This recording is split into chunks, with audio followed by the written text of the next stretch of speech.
ምዕራፍ 1 ጣማፌራኒ ያሳሄላ።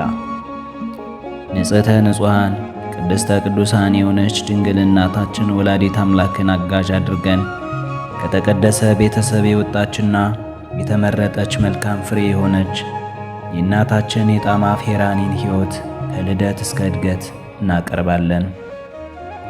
ልደት።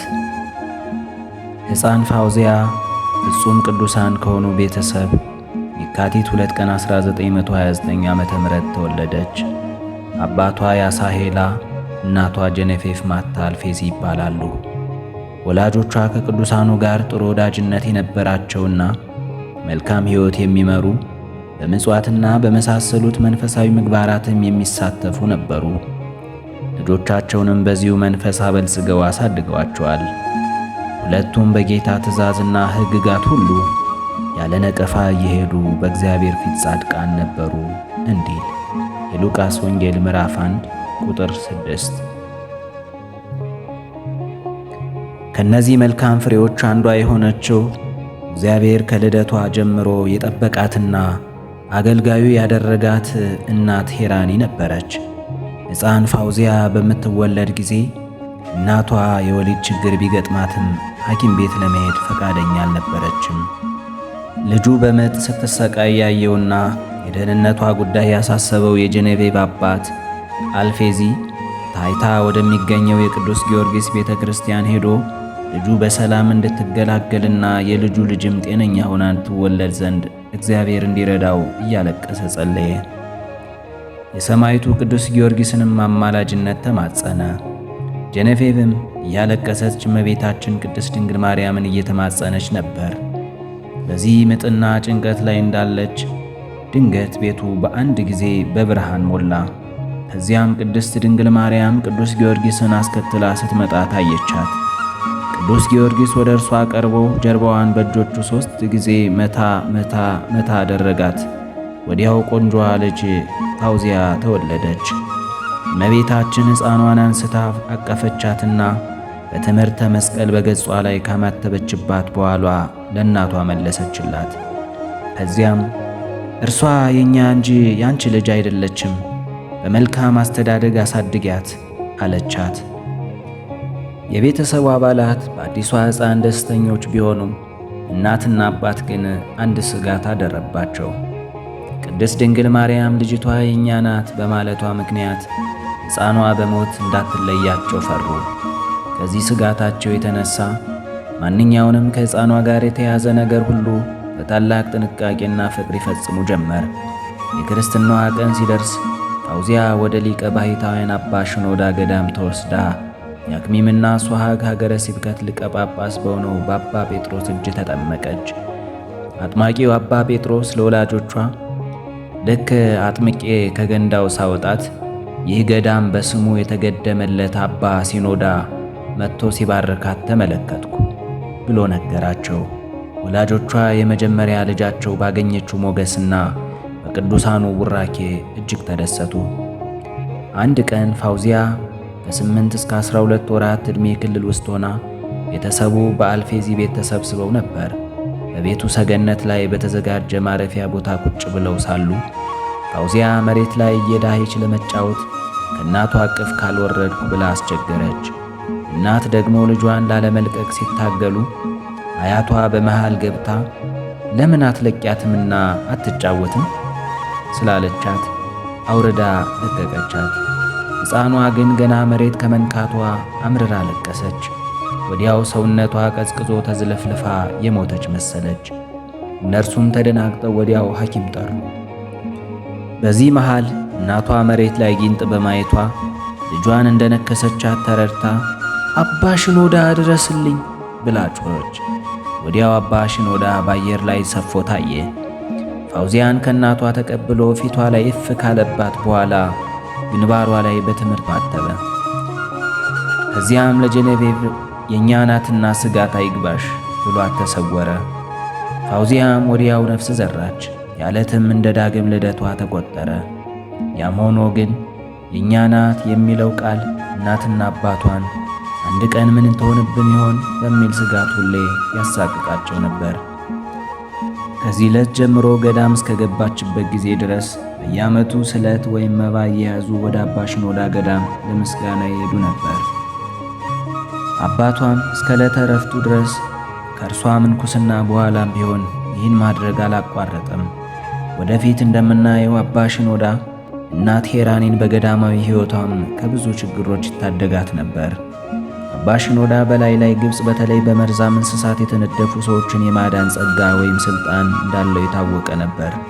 ማንም ሰው ቢሆን ጊንጥ ወይም ሌላ ተናዳፊ እንስሳትን ሲያይ ወዲያውን እርሱን መጥራት የተለመደ ነበር። እርሱም በረድኤት ይደርስላቸዋል። ከፋውዚያ በኋላ 4 ሴቶችና 2 ወንዶች ልጆች ተወልደዋል። የጸሎት ትምህርት ቤት። እንደዚህ በቅዱሳን ተከባ ያደገችው ፋውዚያ እናቷ ገና በጨቅላነቷ ነበር ነገረ እግዚአብሔርን ማስተማር የጀመረችው። ራሷ ጣማፍ ሄራኒ ከልጅነት ትዝታዋ እንዲህ ስትል አጫውታናለች። ስለ ጸሎትና ስግደት ጥቅም የተማርኩት ከእናቴ ነው። እርሷ የ7ቱን ሰዓታት ጸሎት ሳታስታጉል ትጸልይ ነበር። እኔም ታዲያ በሕፃንነቴ ወደ ጸሎት ቤቷ ተሽሎክልኬ ገባና ከጎኗ ቆሜ የምታደርገውን አስተውላለሁ። የደጋገመች መሬት ላይ ድፍት ብድግ ስትል መጀመሪያ ጊዜ ሳይ ደንግጬ አምርሬ ያለቀስኩ። ስግደቷን አቋርጣ አቅፋ ካባበለችኝ በኋላ ለኢየሱስ ክርስቶስ ክብር ነው የምሰግደው አለችኝ። ግን ለምን ብዬ ስጠይቃት እኔ እንደማደርገው አድርጊ ብላ አሳየችኝና ስግደቷን ቀጠለች። እኔም አብሬያት መስገድ ጀመርኩ። ከዚያን ጊዜ ጀምሮ በምታደርገው ረጅም ጸሎት አብሬያት መሆን ጀመርኩ። በዚህ ሁኔታ ሥጋን በስግደት ማድከም፣ ሕሊናን በጸሎት ወደ ሰማያት መስቀል እንዳይመለስ ሆኖ በልጅነት ዕድሜ በውስጤ ተቀርጾ ቀረ። አንድ ጊዜ እንደማስታውሰው ደግሞ በታኅሳስ ወር በዚያ የብርድ ወቅት እናቴ በመስኮት በኩል ቆማ ወደ ቅዱስ ጊዮርጊስ ቤተ ክርስቲያን ስትመለከት ስላየኋት እዚህ ለምን ቆምሽ ብዬ ጠየቅኳት። ወንበር አምጥታ መስኮቱ አጠገብ አስቀመጠችና እዚያ ላይ አቆመችኝ። ከዚያም ጸሎት አይሰማሽም አለችኝ። አዎን ይሰማኛል ብያት የጸሎቱን ሥርዓት ወይም ሥርዓተ ቅዳሴ ከመጀመሪያው እስከ ፍጻሜው አብረን ተከታተል። ይህን አይነት ቅዳሴ በሌሊት ከአንድ ጊዜ በላይ አዳምጠናል። አንድ ቀን እናቴ የአጥቢያውን ቄስ ቅዳሴ ለምን በሌሊት እንደሚቀድሱ ስትጠይቀው በሌሊት ቀድሰው እንደማያውቁ ነገራት። እርሷም ብዙ ጊዜ በተመሳሳይ ሰዓት ሥርዓተ ጸሎትና ቅዳሴ እንደምትሰማ በእርግጠኝነት ስትነግረው ግሁሳን መሆን አለባቸው፣ አንቺ የታደልሽ ነሽ፣ ከበረከታቸው ተሳታፊ ትሆኝ ዘንድ እግዚአብሔር ፈቅዶልሻል አላት። የወላዲት አምላክ ምልጃ። የፋውዚያ ቤተሰብ ኑሯቸው የቅዱሳን በመሆኑ እግዚአብሔር ብዙ ታምራትን አድርጎላቸዋል። በተለይ እናቷ ከእመቤታችን ጋር ባላት ጥልቅ ግንኙነት ብዙ ጊዜ ትገለጥላታለች። ፋውዚያ ትንሽ ልጅ እያለች የፈላ ውሃ እግሯ ላይ ፈሶባት ከፍተኛ ተጎድታ ነበር። እግሯ ውሃ ቋጥሮ በጣም በመቁሰሉ ምክንያት እናቷ ብዙ አይነት መድኃኒት ብትቀባትም ቁስሉ ሊድን አልቻለም። በለቅሶ እመቤታችንን እየተማጸነች ሳለች ፋውዚያ ለስለስ ያለ አየር በእግሯ ላይ ሲነፍስና ሲዳብሳት ተሰማት። ወዲያውም ቁስሏ ዳነ። ለምልክት ያህል እንኳን የቀረ ቁስል አልተገኘም። የእናቷ በታምር መፈወስ። እናቴ በኃይለኛ የሆድ ሕመም ትሰቃይ ነበር። የጌርጋ ሐኪሞችም ምንም ሊረዷት አልቻሉም። ወደ ካይሮ ሄዳ ብትመረመርም ውጤት አልባ ሆነ። እናቴ በዚህ ጊዜ የ4 ልጆች እናት የነበረች ሲሆን በእያንዳንዳችን መካከል ያለው የዕድሜ ልዩነት የ1 ዓመት ብቻ ነበር። ቤታችን የቅድስት ድንግል ማርያም ቤተ ክርስቲያን አጠገብ ስለሆነ ወደ ቤተ ክርስቲያን የሚሄዱትን ምዕመናን ሲሄዱና ሲመጡ እናያቸዋለን። በአንድ ሰንበተ ክርስቲያን እናቴ በጸና በመታመሟ ምክንያት ስታቃስት እኔም አጠገቧ በረንዳው ላይ ቆሜ ነበር። ኃላፊ አግዳሚውን እያየች እኔ እንደ ሰው ሁሉ አስቀድሼ ለመቁረብ አልታደልኩም ብላ አምርራ አለቀሰች። የእርሷን እንባ ሳይ እኔም አብሬያት ማልቀስ ጀመርኩ። እርሷ እኔን ስታባብል እኔም እናቴ ባክሽ አታልቅሺ፣ እመቤታችን ትፈውስሻለች አልኳት። ዕለቱኑ ማታ ወላዲተ አምላክ ሰማያዊ መጎናጸፊያ ተጎናጽፋና በደማቅ ከዋክብት ተከባ መጥታ እናቴ ለምን ታለቅሻለሽ ብላ ስትጠይቃት ልጆቼ ገና ሕፃናት ናቸው እመቤቴ፣ ከኔ በኋላ ማን እንደሚያሳድጋቸው ወይም በክርስቲያናዊ ስነ ምግባርና በፈሪሃ እግዚአብሔር ታንጸው ማደግ እንደሚችሉ አላውቅም። እመቤቴ፣ ትልቋ ልጅ አድጋ የወንድሞቿንና የእህቶቿን ኃላፊነት መረከብ እስከምትችል ድረስ በሕይወት እቆይ ይሆን ወይስ ከዚያ በፊት እሞታለሁ ስትላት እመቤታችን አረጋግታ ነይ ከኔ ጋር እንሂድ፣ ከአንድ ጥሩ ሐኪም ጋር አገናኝሻለሁ አለቻት። እናቴ በመጀመሪያ የአባቴን ፈቃድ መጠየቅ አለብኝ ብላ መለሰች። እመቤታችንም ከጌታዬ እናት ጋር ልሄድ ነው ብትዩ ይቃወምሻልን ስትላት እናቴ ክብርና ምስጋና ላንቺና ለልጅሽ ይሁን፣ በፍጹም አይቃወመኝም ስትል መለሰች። እናቴና እመቤታችን ከቤት ወጥተው ይጠብቃቸው የነበረው ሰረገላ ላይ ተሳፈሩ። ሰረገላው ይዟቸው መልካም መስክ ወዳለበት ስፍራ ሄደ። እናቴ ወደ አንድ ትልቅ ሕንፃ ውስጥ ገባች። በሕንፃው ውስጥ መኝታ ያለው የተለየ ክፍል አለ። ሐኪሙም እዚያው ነበር። ወላዲተ አምላክ ጊዮርጊስ ና መርምራት ስትለው ሐኪሙ እመቤቴ የእርሷ ነገር እንዳበቃለት ታውቂያለሽ እኮ አላት። እመቤታችንም በአማላጅነቴ በመማጸኗ ለልጅ አሳስቤው አሁን እንደማትሞት ቃል ገብቶልኛል።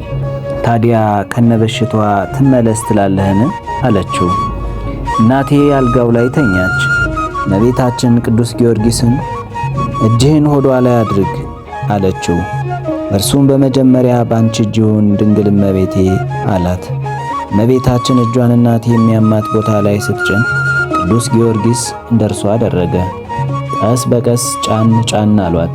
እዚያም ከፍ ከፍ እያሉ ወደ ደረቷ አካባቢ ሲጫኗት የበሰበሰ ሥጋ መሰል ነገር ካፏ ወጣ። የወጣውን ነገር በጥጥ ጠቅልለው በእጇ ሲያዟትና የችግርሽ መንስኤ ይህ ነበር ብለው መልሰው ወደ ቤቷ መጧት። እናቴ ከእንቅልፏ እንደነቃች ሁላችንንም ቀስቅሳ በሕልሟ የሆነውን ሁሉ ነገረችንና በእጇ የያዘችውን የሥጋ ቁራጭ አሳየችን። አባቴም ወዲያው ለአምላካችን ለእመቤታችንና ለሰማይቱ ውዳሴ እናቅርብ እንዘምር አለን። ጄኔቬቭ በጥያቄዋ መሠረት ከበሽታዋ ተፈውሳ ረጅም ዕድሜ ኖረች። ተጨማሪ ልጆችንም ወለደች። እንዲሁም እንደ ጸሎቷ ትልቋ ልጇ ፋውዚያ አድጋ ገዳምን እስከምትገባ ድረስ በሕይወት ኖራለች። የጄኔቬቭ ልጆች በሙሉ ስለ እናታቸው ቅድስና፣ ጽኑ እምነት፣ የማያቋርጥ ጸሎትና እግዚአብሔርና ከቅዱሳን ጋር ስላላት ወዳጅነት በቃልም በግብርም ምስክሮች ናቸው። ክፍል 2 ይቀጥላል። ይቆየን።